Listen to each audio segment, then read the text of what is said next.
The Atlantic Ocean is a vast, indifferent wilderness. It covers 41 million square miles of the Earth's surface. To the human eye, it is a blue horizon that stretches into eternity. It is beautiful, but it is also a place where human life is not meant to exist without a vessel. It is a desert of water, where you can be surrounded by the very thing you need to survive, yet unable to drink a single drop.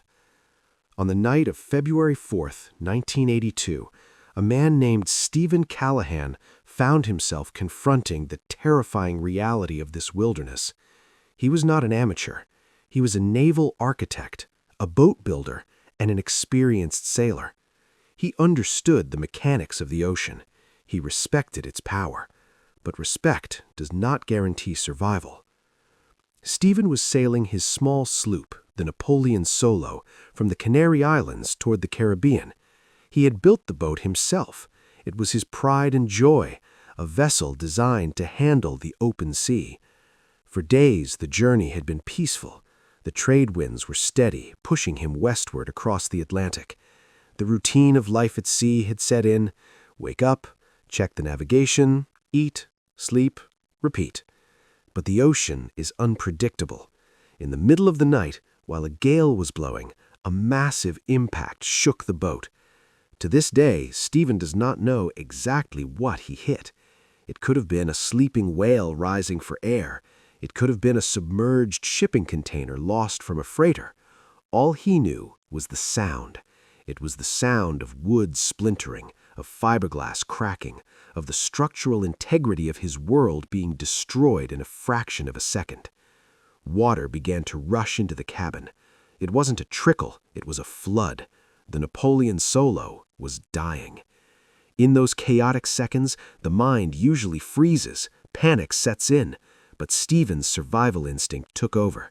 The water was rising to his waist, then his chest. He knew he had less than a minute before the boat would drag him to the ocean floor. He scrambled onto the deck, cutting the lashings of his 6-man inflatable life raft. He threw it into the dark, churning water. The raft inflated with a hiss, a small yellow circle in a violent black sea. But a raft is not enough. Without supplies, a raft is just a floating coffin. Stephen made a decision that most people would find impossible. He dove back into the sinking boat. He swam through the submerged hatch, into the dark, water-filled cabin. He groped around blindly, his lungs burning, searching for his emergency ditch bag. He found it. He also grabbed a sleeping bag and, crucially, a spear gun. He kicked his way back out, gasping for air as he surfaced. He threw the gear into the raft and climbed in. Moments later, the Napoleon Solo groaned one last time and slipped beneath the waves. The connection to his old life was severed. Stephen Callahan was now alone. He was adrift in a rubber raft that he nicknamed Rubber Ducky. It was about 6 feet across. The Atlantic Ocean was thousands of miles wide. He drifted in the North Equatorial Current, moving slowly westward. He had with him 3 pounds of food, a few gallons of fresh water, a solar still for making water, charts, a spear gun, and a survival manual. He did the math immediately. If the winds remained favorable, he would reach the Caribbean in a few weeks. If they didn't, he could be out there for months. The realization hit him like a physical blow. He was a speck of dust in a watery universe. The first few days were a battle against shock and seasickness. The raft was not stable like a boat. It bobbed and weaved with every wave, a ceaseless motion that churned his stomach. He couldn't eat. He could barely drink. He lay in the bottom of the raft, listening to the wind howl, waiting to die. But he didn't die, and as the shock wore off, the thirst began. Thirst at sea is a unique form of torture. The sun beats down on you, evaporating the moisture from your body. The salt spray coats your skin, drawing water out through your pores. Your lips crack and bleed. Your tongue swells until it feels too big for your mouth. You dream of waterfalls, of glasses of ice water, of rain.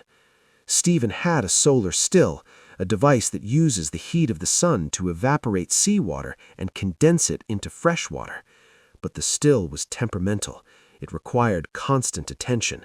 On cloudy days, it produced nothing. On good days, it produced just enough to keep him alive, but never enough to quench his thirst. He rationed his water like liquid gold. A few sips in the morning, a few sips at night. He learned to measure his life in milliliters. Hunger was the next demon. His 3 pounds of food were gone quickly. He had to hunt. The ocean, surprisingly, is full of life if you know where to look. Barnacles began to grow on the bottom of his raft. Small fish came to eat the barnacles. And then the dorados came. Also known as mahi-mahi, these beautiful golden-green fish began to follow the raft.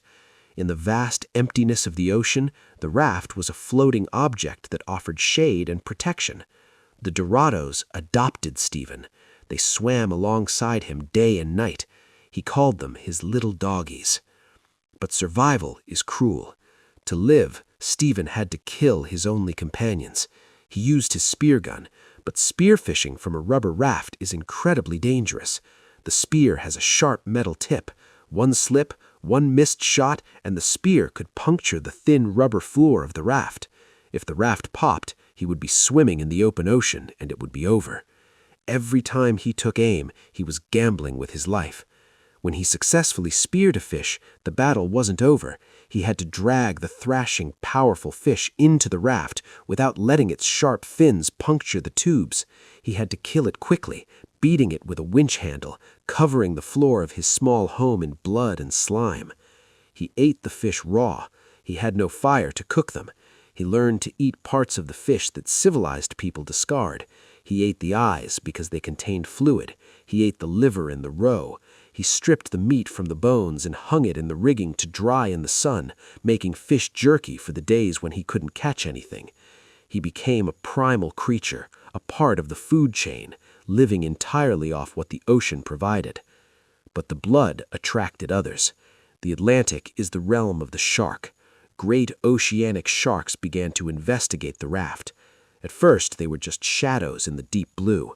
Then they came closer. Stephen could feel them bumping against the bottom of the raft. The rubber floor was soft and thin. He could feel the sandpaper texture of their skin rubbing against his back as he lay down to sleep. Sometimes they would hit the raft hard, testing it, seeing if it was something edible. Stephen lived in constant terror that a shark would bite the raft, or that in a frenzy of feeding on the fish scraps he threw overboard, they would tear his fragile vessel apart. He poked at them with his spear, trying to drive them away without provoking them.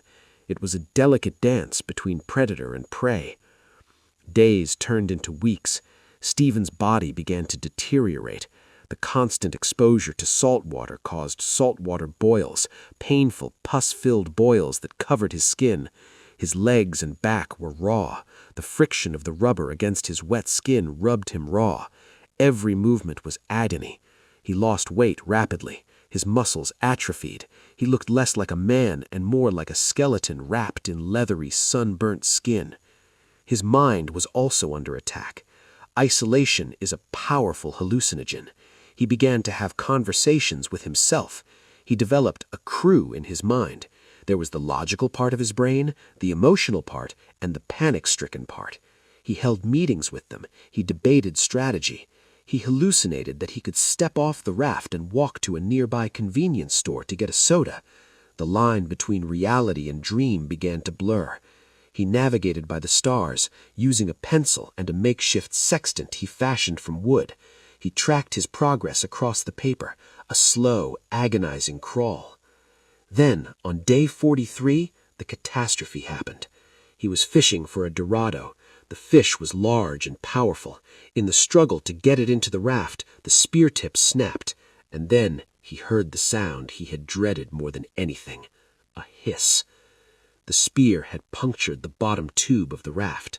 Air began to rush out. The raft was composed of 2 main tubes, an upper and a lower one. The lower one was now deflating. As it lost air, the raft lost rigidity. It became a floppy, unstable mess.